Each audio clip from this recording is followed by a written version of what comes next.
Rodízio São Paulo, entenda de vez como funciona. Se você mora na capital São Paulo, ou ainda se já precisou se locomover pelas ruas da cidade, certamente já passou pela dor de cabeça que é o trânsito da maior metrópole da América do Sul. A verdade é que a capital é a maior cidade brasileira e com o maior número de veículos circulantes, ou seja, veículos que circulam dentro da cidade diariamente. Fora, claro, o fluxo dos veículos flutuantes, que varia dia após dia. Então, é possível fazer alguma coisa a respeito disso e melhorar o fluxo de veículos dentro da cidade? Como contornar esse problema em prol de uma diminuição dos grandes engarrafamentos? A resposta para a primeira pergunta é simples.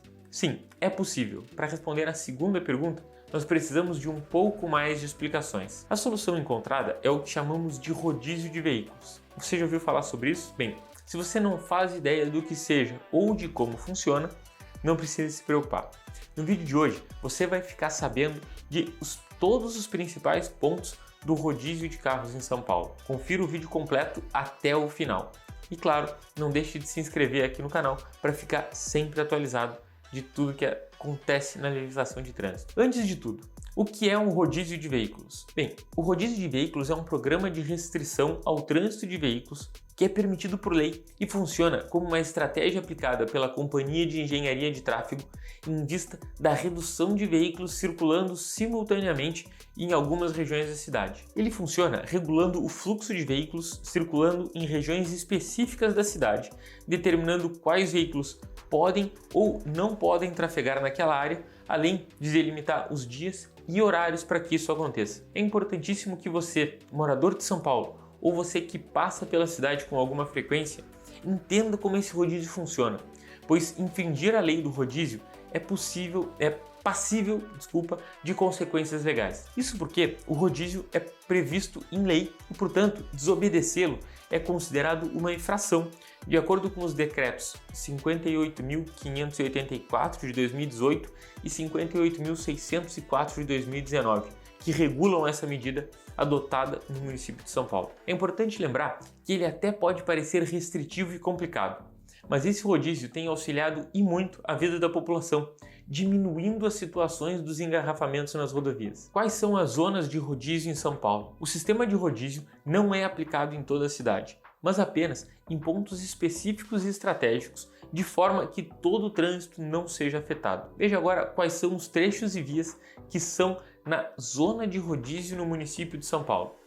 Vamos a eles. Marginal do Rio Tietê, entre a Avenida Salim Farah Maluf e a Marginal do Rio Pinheiros, a própria Marginal do Rio Pinheiros, entre a Marginal do Rio Tietê até a Avenida dos Bandeirantes, Avenida Professor Luiz Inácio de Ainha Melo, entre o Viaduto Grande São Paulo e a Avenida Salim Farah Maluf, toda a Avenida dos Bandeirantes, toda a Avenida Afonso Scaranholi Taunay, todo o Complexo Viário Maria Maluf, toda a Avenida Presidente Tancredo Neves, toda a Avenida das Juntas Provisórias, todo o Viaduto Grande São Paulo. Quais são os veículos afetados e como funciona o sistema de rodízio em São Paulo? Para a tranquilidade dos motoristas, não são todos os veículos que precisam obedecer às regras de circulação impostas pelo sistema de rodízio, assim como não é toda cidade que entra nesse modelo. Sendo assim, o sistema de circulação de rodízios restringe apenas os carros de passeio e caminhões, sendo afetado os carros com final de placas específicas. Além disso, existem dias e horários pré-definidos para essa restrição,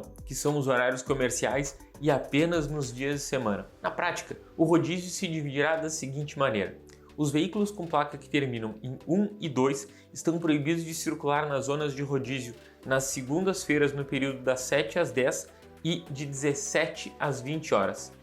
Assim, segue ao longo dos dias da semana, sempre com as placas terminando em um número ou outro, até chegar na sexta-feira com as placas com final 9 ou 0 proibidas de trafegar entre as 7 horas da manhã às 10 e às 17 às 20 horas. Lembrando que o rodízio só funciona em dias úteis, ou seja, sábados e domingos e feriados. Ele não precisa ser realizado por esses motoristas. Quais as consequências para quem desrespeita o rodízio em São Paulo? Antes de tudo, é importante ressaltar que, como existem 2 horários de restrição, é possível que um mesmo motorista seja multado mais de uma vez em um dia só. Como o rodízio é amparado por uma lei, desrespeitá-lo traz consequências pois é configurado uma infração à lei de trânsito. Quem for pego em flagrante precisará desembolsar o valor de R$ 130,16 e ainda terá a aplicação de 4 pontos que serão adicionados à sua CNH. Então, você entendeu melhor como funciona